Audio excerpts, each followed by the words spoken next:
16મી એપ્રિલના રોજ પરસોત્તમ રૂપાલા ફોર્મ ભરે તે પૂર્વે ક્ષત્રિયો દ્વારા મહાસંમેલન છે તે બોલાવવામાં આવ્યું છે. રાજકોટના રતનપર ખાતે આજરોજ સાંજના 5 વાગે ક્ષત્રિયોનું મહાસંમેલન છે તે મળવા જઈ રહ્યું છે.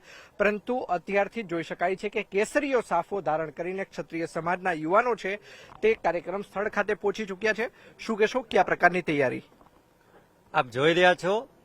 છાત્રત્વના જે દર્શન કહી શકાય અને શિસ્ત અને કાયદાનું પાલન કરતો જે સમાજની વ્યાખ્યા સમગ્ર દેશની અંદર પ્રખ્યાત છે એવા આપ નિહાળી રહ્યા છો કેસરિયા સાફાની અંદર.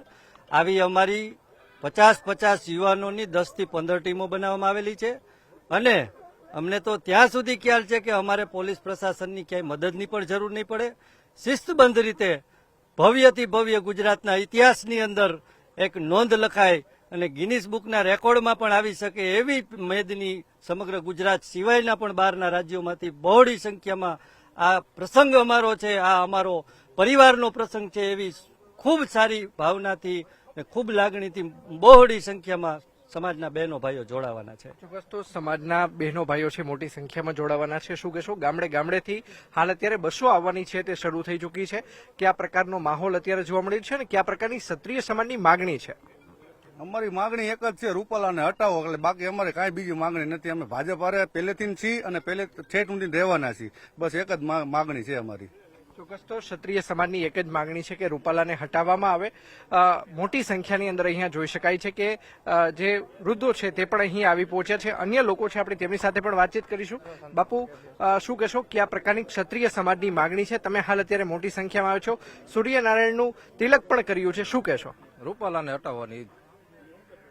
ચોક્કસ તો રૂપાલાને હટાવવામાં આવે એક જ માગણી છે તે ક્ષત્રિય સમાજ દ્વારા કરવામાં આવી રહી છે. સંમેલન છે તે સાંજના 5 વાગે શરૂ થવાનું છે, પરંતુ અત્યારથી જોઈ શકાય છે કે ક્ષત્રિય સમાજના જે યુવાનો છે તેની અંદર ઉત્સાહ જોવા મળી રહ્યો છે અને ક્યાંક ને ક્યાંક એક જ મેસેજ આપવામાં આવી રહ્યો છે કે રૂપાલાને કોઈ પણ કિંમતે હટાવવામાં આવે. ખાસ કરીને હાલ દ્રશ્યોમાં પણ જોઈ શકાય છે કે રાજકોટ શહેર પોલીસ કમિશનર રાજુ ભાર્ગવ, સાથોસાથ રાજકોટ જેસીપી વિધિ ચૌધરી તેમજ ડીસીપી ક્રાઇમ પાર્થરાજસિંહ ગોહિલ અને ડીસીપી ઝોન 1 જે સજ્જન કુમાર સિંહ છે તે અત્યારે જોવા મળી રહ્યા છે. સાથોસાથ વાત કરવામાં તો ડીસીપી ટ્રાફિક છે તે પણ હાલ અત્યારે કાર્યક્રમ સ્થળની મુલાકાત લઈ રહ્યા છે.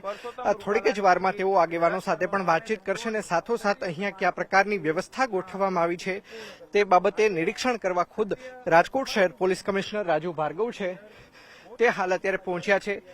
થોડીક જ વારમાં તેઓ ગણતરીની મિનિટોમાં તે અહીંના જે આયોજકો છે તેમની સાથે પણ વાતચીત કરશે. હું કેમેરામેનને પણ વિનંતી કરીશ કે તે આ દ્રશ્યો બતાવવાનો પ્રયત્ન કરે કે હાલ અત્યારે જ્યાં સાંજના 5 વાગ્યા ક્ષત્રિય સમાજનું જે મહાસંમેલન મળવાનું છે ત્યાં કયા પ્રકારની તૈયારીઓ છે તે કરવામાં આવી છે. દ્રશ્યોમાં પણ જોઈ શકાય છે કે ખુરશીઓ છે તે હાલ અત્યારે પાથરવાનું કામ છે તે થઈ રહ્યું છે. બીજી તરફ મોટી સંખ્યાની અંદર હાલ અત્યારે સાફા પહેરીને અને જે પાઘડી પહેરીને ક્ષત્રિય સમાજના જે આગેવાનો છે તે ખાસ કરીને જોવા મળી રહ્યા છે. ખાસ કરીને વાત કરવામાં તો રાજ્યના ગૃહ વિભાગ દ્વારા ક્ષત્રિય અધિકારીઓને બંદોબસ્ત અર્થે મૂકવામાં આવ્યા છે. તેની અંદર જો વાત કરવામાં આવે તો અમદાવાદની અંદર એસીપી તરીકે ફરજ બજાવનારા પ્રદીપસિંહ જાડેજા, સુરત શહેર તરીકે એસીપી તરીકે ફરજ બજાવનારા વીએમ જાડેજા છે, સુરેન્દ્રનગર ડીવાયએસપી તરીકે ફરજ બજાવનારા વીબી જાડેજા, ઇન્ટેલિજન્સ બ્યુરોના પીઆઈ એસપી જાડેજા તેમજ દેવભૂમિ દ્વારકા એલસીબી પીઆઈ કે ગોહિલ, સીઆઈડી ક્રાઇમ રાજકોટ ખાતે ફરજ બજાવનારા કે જાડેજા છે, સાથોસાથ સીઆઈડી ક્રાઇમ રાજકોટ ખાતે પીઆઈ તરીકે ફરજ બજાવનારા કે જાડેજા, સાથોસાથ civil defence PI YB Jadeja સહિતના ક્ષત્રિય જે અધિકારીઓ છે કે જે અગાઉ રાજકોટ ખાતે અને સૌરાષ્ટ્ર ખાતે પોતાની ફરજ બજાવી ચૂક્યા છે. આ તમામ જે અધિકારીઓ છે તેમને બંદોબસ્ત અર્થે અહીં મૂકવામાં આવે છે. દ્રશ્યોમાં પણ જોઈ શકાય છે કે કઈ રીતે જે આયોજકકર્તાઓ છે તેઓ હાલ અત્યારે રાજકોટ શહેર પોલીસ કમિશનરને મળી રહ્યા છે અને જે આયોજન બાબતની જે વિગતો છે તેની આદાન પ્રદાન છે તે ક્ષત્રિય સમાજના આગેવાનો અને પોલીસ વચ્ચે છે તે થઈ રહ્યું છે. સાથોસાથ જે કાર્યકર્તાઓ છે તેમની સાથે રાજકોટ શહેર પોલીસ દ્વારા કાર્યક્રમ બાબતે માહિતીનું છે તે આદાન પ્રદાન કરવામાં આવી રહ્યું છે. તો બીજી તરફ દ્રશ્યોમાં પણ આપ જોઈ શકો છો કે કઈ રીતે કાર્યક્રમ સ્થળે અત્યારે હાલ તડામાર જે આખરી તૈયારીઓ છે તે પણ કરવામાં આવી રહી છે.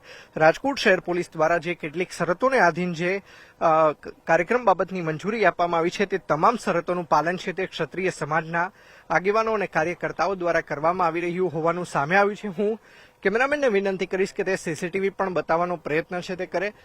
દરેક જે પોલ છે તેની અંદર 4 જેટલા સીસીટીવી કેમેરા છે તે લગાવવામાં આવ્યા છે.